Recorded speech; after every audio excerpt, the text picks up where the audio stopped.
گستاخ، جبین گستاخ پر لکھا ہے میں معتبر ہوں۔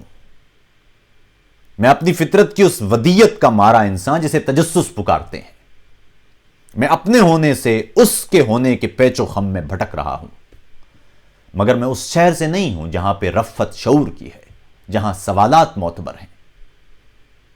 میرا تعلق تو دین فطرت سے ہے جو مجھ کو سوال کرنے، نظر اٹھانے، جہان ذات و ممات کو جستجو بنانے کا معترف ہے، مگر میں اس شہر میں ہوں جس میں شعور فطرت کا راستہ ہی بے رہروی ہے، جہاں عقائد شعور و معنی کے راستے میں رکاوٹیں ہیں، جہاں پہ شرع سوال کرنے، نظر اٹھانے، جہان ذات و ممات کو جستجو بنانے کو کفر کہتی ہے اور گستاخ مانتی ہے۔ یہ عہد بدقسمتی ہے شاید۔ زباں اسے بھی ہے اب میسر جو حرف و معنی سے بے خبر ہے، جسے زباں کی پیچیدگی کا احساس تک نہیں ہے۔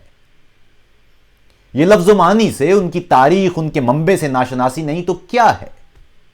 یہ لفظ تو ارتقاء کی رہ پر ہر ایک منزل پہ ہم قدم تھے، سمیری تہذیب سے بھی پہلے، ہر ایک مروج زباں کی تعویل سے بھی پہلے، ہر ایک عقیدہ ہاؤ ہو سے، قرآن و انجیل سے بھی پہلے، کہ جب تصور فقط تصاویر بن رہے تھے، مگر یہ اشکال اصل میں لفظ تھی جو ہم سے ہزاروں صدیوں کے فاصلے پر بھی گفتگو ہیں۔ یہ عہد بدقسمتی ہے شاید کہ اب تصاویر بھی گناہ ہیں۔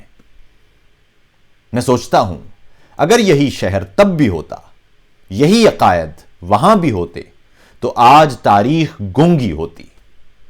سو پہلا تصویر ساز انسان، وہ مصور، وہ ایک گستاخ، ہر خدا سے، ہر ایک عقیدے، ہر ایک مذہب سے معتبر تھا۔ جبین گستاخ پر لکھا ہے میں معتبر ہوں۔